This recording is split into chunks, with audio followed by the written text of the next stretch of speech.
Hey guys, Matt here from the building show. It is Wednesday morning, about 7 a.m., 7:30 maybe. Just pulled in over here at the cabinet shop. Been working on getting the trailer organized, and we have to go in here and glaze a few pieces for the cabinets and get these doors trimmed down and stained and ready. All right, here we are. Let me open this back of this trailer up now. Keep in mind, it's messy in here. I'm busy. I don't have time to mess with this thing every day. But I am working on getting some more shelves built in here. Finally got some strips up on this side to actually strap the ladders up and get them off the ground. And we ran out of screws, had to run by Lowe's and get a few more screws to bolt into the side. So I'll be doing that first thing. And then I'm gonna run up on in here in the cabinet shop. Now, hey, it is messy in here, okay? Like I said, we're super busy and just don't have time to keep this thing real clean. Let me flip the lights on. All right, got a lot of projects going in here. Let me pull over here to, these are some of the strips.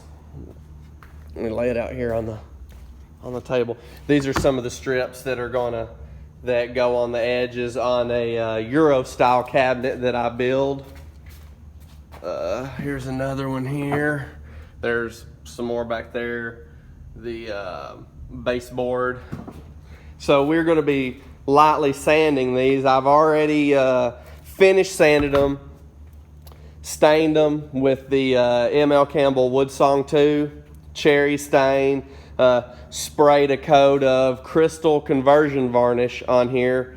Let that set up. We're going to lightly sand these. We're going to glaze these and let that dry, and then we're going to spray 2 more top coats of Krystal in the dull finish on top of that to finish them off and ready to install.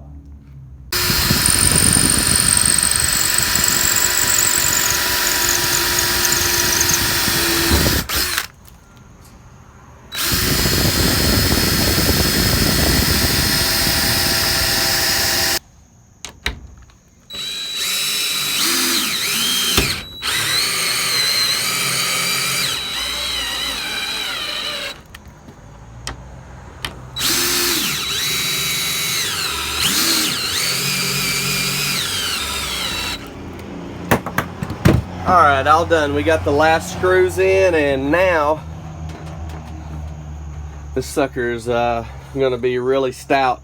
I just decided to use these D-rings instead of hooks. I did have hooks to go through there, but I saw these D-rings at Lowe's, and I was like, wow, that'll be a lot better, and it'll go down and won't hit anything or get in the way. And I can probably put another one up here to strap across the top of the ladder if I need to. Right now, I'm just using this ratchet strap because I don't have any other bungee cords, but I believe we'll pick up some rubber bungee cords or something to tie them in the future. Just finishing up the last piece now, hand sanding. All right, guys, this is ML Campbell no vinyl glaze in Van Dyke brown is the color, and I really have to stir this every time because you can see how thick it is in the bottom. And let me get it all stirred up and get a few rags, and I'll show you exactly how I apply it to get the finish that the signature finish that I go for on my cabinetry. To use a foam applicator. Doesn't have to be this wide, just depends on the exact project you're doing. We're going to dip that down in here, get it plenty wet, and then I'm actually just going to put this on solid. I'm going to put it on solid on this piece and make sure that I get it in all cracks and crevices. Let's just go down the whole piece here. Any little holes that you have, cracks in the grain, any imperfections, you want to make sure that you fill with this glaze, and I'll show you why in a second.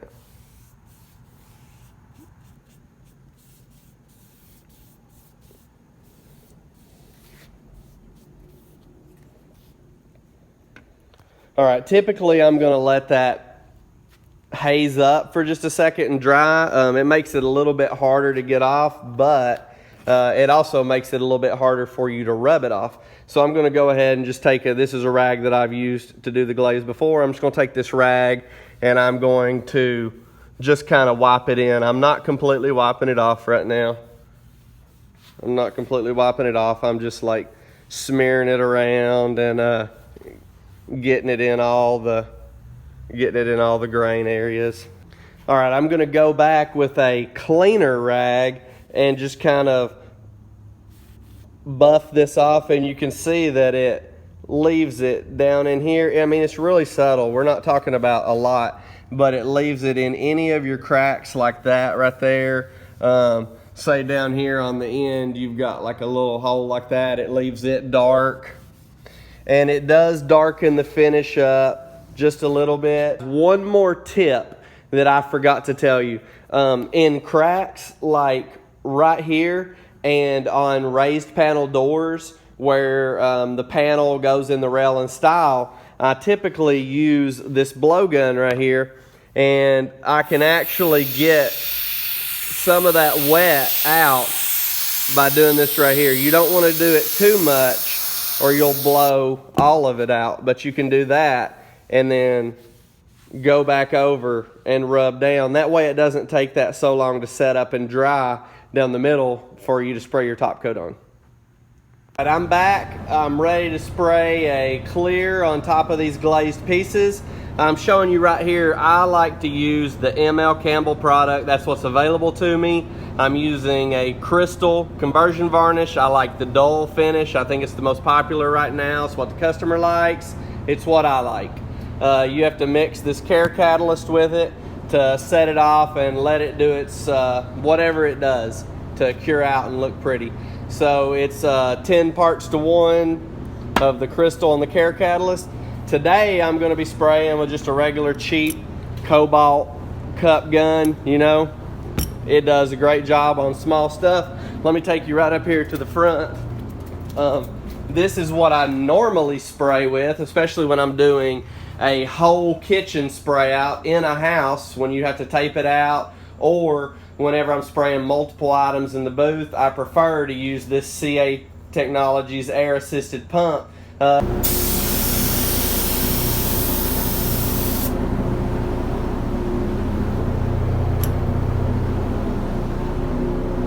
Alright guys, I'm just going to show you what this finish looks like real quick. Won't be able to video this but a second because the smell is ridiculous.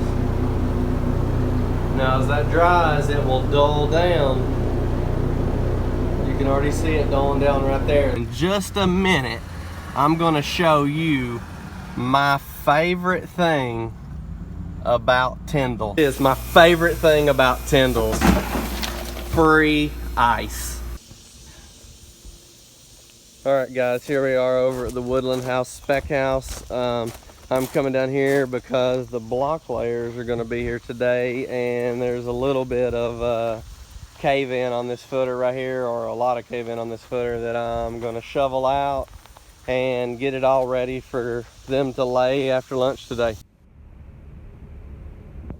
Alright, we just got the rebar installed in the footer over there with the proper adhesive, proper size rebar according to the local building codes, and we're just waiting on Biggin to show up to start laying out and laying the block. And right now I'm headed back over to the cabinet shop. The pieces that I sprayed earlier should be dry. I'll do a light sanding on them and throw the final coat on, and I should be there in maybe just a few minutes, so just hold tight. Here, let's see what we got here. But look at those. Yeah, looking good, looking good. Let me hit this other light right here. Let me hit this one more light. All right, here we go. All right, yeah. Got a nice finish on these. I'll got just a little bit of a run right here that I'll have to lightly sand out. Just got a little heavy there when I was making that video. So I had 2 more pieces that I needed to spray because there was a little bit of Krystal left in the gun, and since it's a catalyzed mixture, it doesn't last very long, and I'd had to throw it away. So I went ahead and sanded this one toe kick to go under the sink side, and this is just one piece of 1/4 inch cherry that goes up underneath the cabinet. There's other pieces to follow that go into the other cabinets, but we didn't have them sanded and we ran out of spray. Like I said, I just wanted to use the rest of the product that was in the gun so I didn't have to throw it away. So I'm going to have to leave early today. I got to head home, get showered up, and I got to go with my wife down to Chattanooga to the baby doctor. For those of you who didn't know, we're having a baby boy, and we've got to run down there and do another ultrasound. I believe we got about 8 weeks left, and so now she has to go to the doctor every week, and I wasn't able to go for the last 2 weeks, so I want to go this time and see the ultrasound and the updates. Man, look at these lines on my face from the mask. Yeah, you got to wear a mask when you're spraying this Krystal because it is definitely deadly, but it won't cause cancer here in Tennessee, only in the state of California, according to the label on the can. So stay tuned, subscribe to my YouTube channel, and I know y'all are watching this video, so go ahead and go down there in the bottom and click the like. It's okay. It's okay if everyone else sees that you like my videos. It's okay to make it public. You can go down there and share the video. You can comment on the video, whether it be positive or negative. I don't care. I want to hear your thoughts. You know, if you don't like something I'm doing, tell me. If you like something I'm doing, tell me. If you want to see more of certain things, just let me know, and we'll get more videos out. So stay tuned with us for tomorrow morning. Biggin will be out at the Spec House job site laying block. See you, bye.